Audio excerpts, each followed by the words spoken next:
எதையுமே கேட்காம எவனோ ஒருத்தன் வாடகைக்கு விட்டுட்டு தெளிச்சிட்டு போறான்னா நீ அதை எடுத்து பேசலாமா? ஒரு தேசிய கட்சிக்கு அழகாது? நாங்க கூட பல குற்றச்சாட்டை வைக்கிறோம், ஆதாரப்பூர்வமா வைக்கிறோம், அறிவுபூர்வமா வைக்கிறோம். நீ அது மாதிரி வையே. எவனோ எழுதி கொடுத்தத உடனே ஒரு ட்வீட் போடுறாரு, பேஸ் நாங்க சொன்னதை நீங்க போட்டீங்க அப்படின்னு. என்னங்க இது கலாச்சாரம்?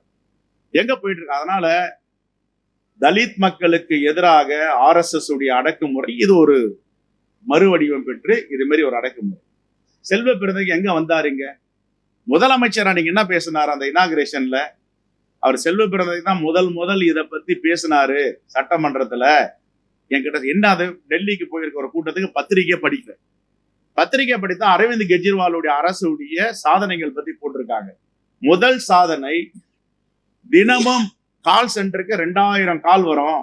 சிவேஜ் வாட்டர் அடிச்சுக்கிச்சு, ரோட்ல சகட தண்ணி நிக்குதுன்னு இப்போ 1 வருஷமா வர்றதில்ல. இதுதான் எங்க சாதனை.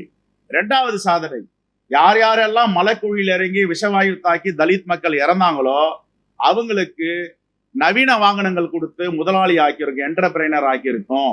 2வது சாதனை. 3வது சாதனை, தலித் மக்கள் இன்கம் டாக்ஸ் அசசி ஆயிருக்காங்க ஆப் ஆத்மி கவர்மெண்ட்ல. இதை பாட்டுதான் எடுத்தாந்து கொடுத்தோம் அந்த பேப்பரை. அதிகாரிகள் ஆய்வு பண்றாங்க. அப்ப இருந்து ஒரு சீஃப் செக்ரட்டரி, அப்ப மாஸ் செக்ரட்டரியா இருந்தவர் ரவீந்திர மீனா, இவங்கெல்லாம் போறாங்க. போயிட்டு ஆய்வு பண்ணி 3 கவர்மெண்ட்ல ஆய்வு பண்ணி எங்கெங்க இது எப்படி நடக்குது, சக்சஸ் ரேட் என்ன அப்படின்றத பார்த்துட்டு வந்து புதுமையா பண்ணியிருக்காங்க. இப்போ இந்த வண்டிகள் எங்கெங்கோ ஜட்ராடு வச்சு அட்வான்ஸ் வண்டிங்க ஓடிட்டு இருக்கோ அங்க சகதிகள் இருக்கா, ரோட் நிறைஞ்சிருக்கா போய் பார்க்க சொல்லுங்க Annamalai. Successful project, model project.